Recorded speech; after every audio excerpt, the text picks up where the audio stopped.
આજના બપોરના તાજા સમાચાર છે. ઘેઘોડું પાડ્યું કાકા ચેવું પાડ્યું છે. કાકાના પગને છે ઘેઘોડું આવે છે તે કાકો ઘેઘોડાને લેવા માટે આજુબાજુથી ડબ્બો ઓધી લાવી છે અને ઢેબામાં ઘેઘોડું પૂરી છે. લોકો તો મજાડા પાડે, કૂતરો પાડે, બલિયાડા પાડે, પોપટ પાડે, પણ આ કાકાએ તો ઘેઘોડું પાડ્યું. કાકો ઘેઘોડાને લઈને ઘેર આવી છે. છોકરાને કીધી કે આ ઘેઘોડા માટે તું ખાવાનું લાય. છોકરાને લાગ્યું કે આ કાકાની ડગડી સટચી છે, કોઈ ઘેઘોડું પાડે નહીં. ના કાકો શીખે ચોથી લઈને આવ્યા છે.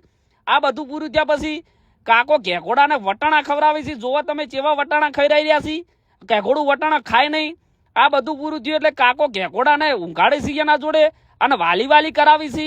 આ બધું પૂરું થયા પછી કાકો ઘેઘોડાને લઈને ફરવા જાય છે. કાકાની ડગડી સટચીજી લાગે છે જોવો તમે. પછી હવારમાં કાકો ઘેઘોડાને નવરાવા માટે કુંડીએ લાવી છે.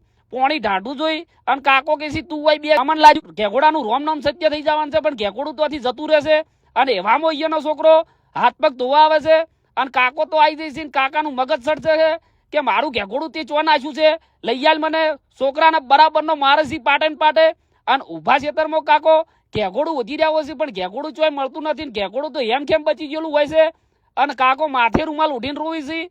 અને આવા નવા સમાચાર જોવા માટે અમારી ઇન્સ્ટાગ્રામ ચેનલને ફોલો કરવાનું ભૂલશો નહીં. જય માતાજી મિત્રો.